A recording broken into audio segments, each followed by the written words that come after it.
आपको कोई गाली देता है तो आप क्या करते हैं? आप भी पलट कर गाली देते हैं। जरा विचार करो कि दक्ष ने गालियां दी शंकर जी को, यदि शंकर जी ने भी गालियां दे दी होती दक्ष को, तो फिर शंकर जी में और दक्ष में अंतर क्या रह जाता? इसलिए दुष्ट अपनी दुष्टता नहीं छोड़ता, तो सज्जन को अपनी सज्जनता नहीं छोड़नी चाहिए। कोई आपको गाली दे रहा है तो वो उसका परिचय है, अब आप उसके साथ जो व्यवहार करेंगे वो आपका परिचय होगा।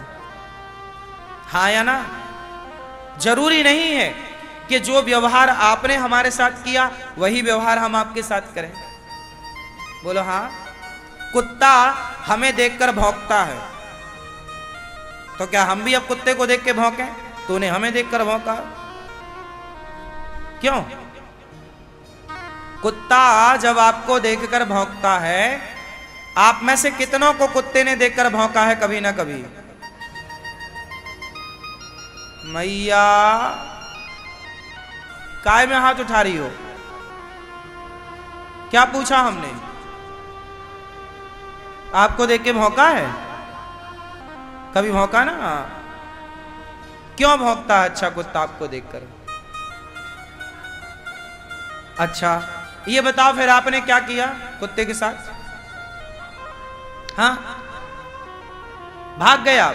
आपने भी नहीं भौंका उसको देख के भाव भाव? नहीं। जब कुत्ता आपको देखकर भौंकता है तो क्या आप भी कुत्ते को रिप्लाई देते हैं? उत्तर दो, हाँ या ना? अरे कुत्ता का स्वभाव है भौंकना, हम थोड़ी उसकी तरह भौंकेंगे। ऐसे समाज में कुछ लोग होते हैं जो आपको उल्टा सीधा बोलते हैं, आपको गालियां देते हैं, आप पर बेवजह क्रोध करते हैं, तो उनका स्वभाव वैसा है, आप अपना स्वभाव उनकी तरह क्यों बना रहे हैं? वो उनका स्वभाव है, वो उनका परिचय है। कुत्ते का परिचय है भौंकना, तुम्हारा परिचय है शांत रहना। अपने रास्ते चलो, भौंकता है भौंकता रहे। ऐसे कोई भी आपको गालियां दे तो समझ लो ये कुत्ता है। अब कहां तुम कुत्तों के मुंह लगोगे? हमारे यहां कहावत भी तो है ना, कुत्तों के मुंह नहीं लगते। कुत्तों के मुंह क्या मतलब हुआ? कुत्तों के मुंह क्या लगे? अभी भौंक रहे हैं, भौंकने दो। आप हमें गालियां दे रहे हैं तो हम क्या दें आपको ना? आप हमें गालियां दे रहे हैं तो हम भी आपको गालियां देने लग जाएं, तो फिर आप में और हम में अंतर क्या रहा? इसलिए आपका संस्कार है जो आप कर रहे हैं, हमारा संस्कार है जो हम कर रहे हैं। आपकी तरह हम, अच्छा दुनिया आपको गालियां क्यों देती है? अच्छा बताओ, उत्तर दो। लोग आपको गालियां क्यों देते हैं? इसलिए ताकि वो चाहते हैं कि आपको वो गुस्सा दिलाएं और आप गुस्से में आ जाएं। सामने वाला आपको गुस्सा दिलाना चाहता, उकसा रहा है। क्या कर रहा है वो? आपको उकसा रहा है, आपके अंदर के शैतान को जगा रहा है। इसलिए किसी दूसरे के उंगली करने से आपके अंदर राम भी है और रावण भी है। रावण को सोया रहने दो, राम को जगा के रखो। अपने अंदर के शैतान को जगाओगे तो आपका नाश हो जाएगा। ये जो क्रोध है ना बेवजह का, ये क्रोध नाश कराता है। बेवजह का क्रोध करना चाहिए वहां जहां आवश्यकता है। जैसे भीष्म पितामह को दुशासन पर क्रोध करना चाहिए था जब द्रौपदी के वो कपड़े उतार रहा था, नहीं किया, बाणों की सैया मिली। मैं आपसे कहता हूं क्रोध करो वहां जहां आवश्यकता है, पर बेवजह क्रोध कंट्रोल, अपने आप को कंट्रोल करना सीखो कि हमें कहां क्रोध करना है और कहां। कोई हमें गुस्सा दिलाएगा और हमें गुस्सा आ जाएगा ना। लोग आपको उकसाना चाहते हैं, लोग चाहते हैं आप गुस्से में कुछ गलत करें और वो उसका फायदा उठाएं। हाँ या ना? क्योंकि आप जब भी गुस्से में करते हैं जो काम, वो गलत होता है। गुस्से में कोई भी कार्य सही नहीं होता। हाँ या ना? ना तो गुस्से में कार्य सही होता, ना तो गुस्से में शब्द सही होते। शब्द भी गलत निकलते हैं और कार्य भी गलत होता। इसलिए कोई आपको लाख गाली दे तो आप उनकी गालियों के चक्कर में ना हो, तुम देते रहो भाई, ये तुम्हारा स्वभाव है। हम कहां पागलों के चक्कर में लगे।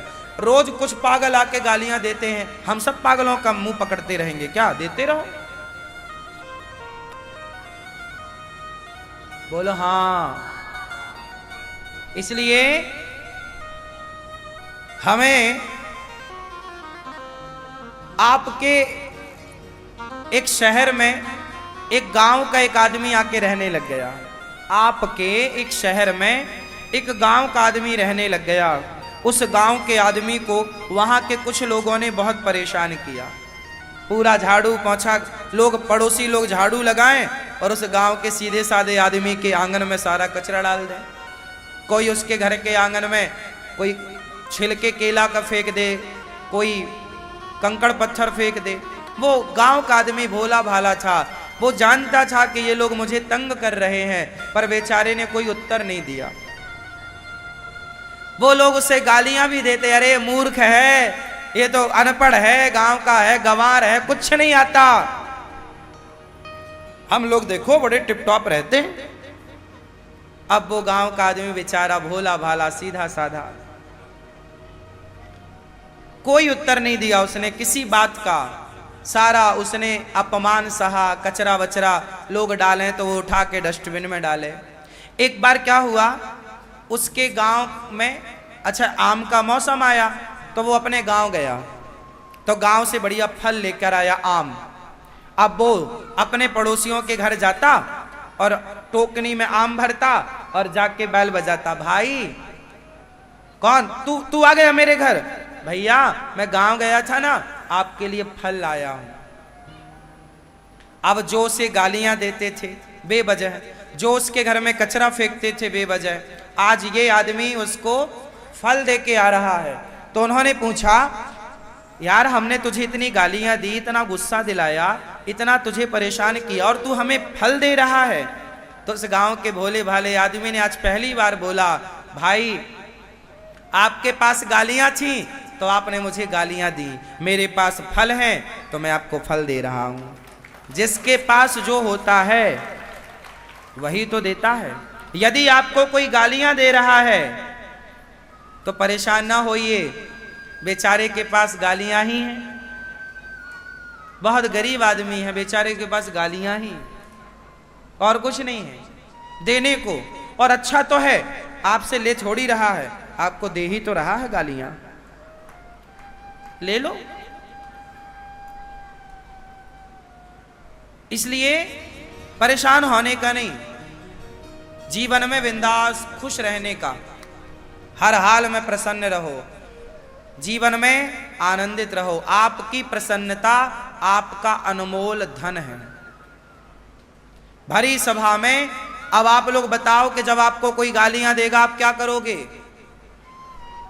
जोर से आप अपनी एक उंगली उठाओ, सब लोग, सारे लोग उठाओ, इसे यहां रखो।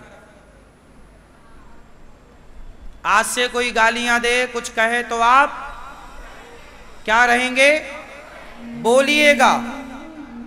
वो गांव के आदमी ने भी बोला, एक ही बात बोली कि आपके पास जो था वो आपने दिया, मेरे पास जो था 100 सुनार की और एक। हर बात का रिप्लाई मत दो, जरा विचार कर लो कि ये इतना सारा बोल गया, आप एक लाइन में ही बहुत कुछ कह दो। बोलना है, जवाब देना है, पर विवेक से। ऐसे गुस्से में तो आप भी बड़बड़ाओ, वो भी बड़बड़ाए, कोई मतलब नहीं, उसको अभी बड़बड़ा लेने दो। जब उसका दिमाग ठंडा हो जाए, एक लाइन में आप अपनी बात कह देना, तरीके वाली। सोच लो क्या जवाब देना है। ऐसे नहीं कि पति बड़बड़ा रहा तो पत्नी भी बड़बड़ाने लग गई। आजकल यही तो होता, पति ने जरा गुस्सा किया, पत्नी झोला उठाई, मैं मायके चली जा रही हूं, मैं कोई कम बाप की बेटी हूं, मेरा भी बाप बड़ा है। हाँ, तुम्हारे पास क्या है? हमारे बाप के पास तो ये समाधान, ये सब कुछ नहीं है। समाधान ये नहीं है ना?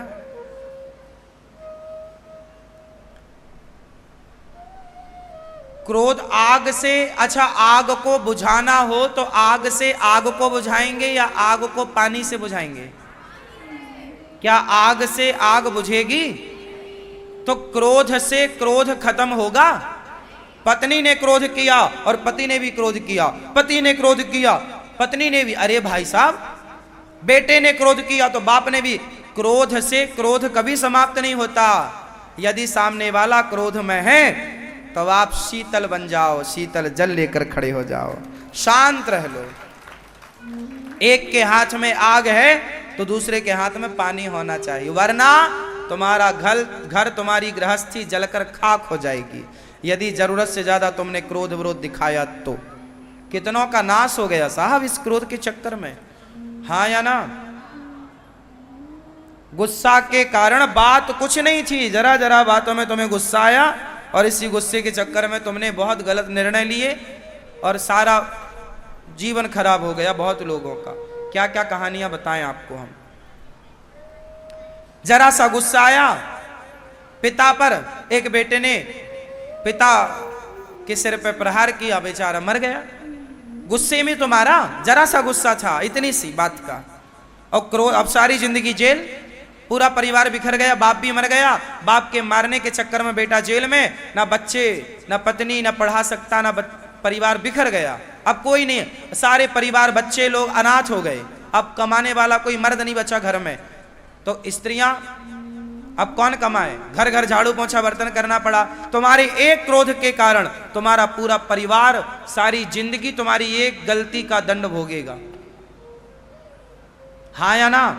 इसलिए कोई भी निर्णय लेने के पहले विचार, इसलिए अपने क्रोध को कंट्रोल, गाड़ी चलाते हो ना तो कंट्रोलिंग अपने पास रखते हो ना, ब्रेक रखते हो ना अपने पांव के नीचे, हाँ या ना?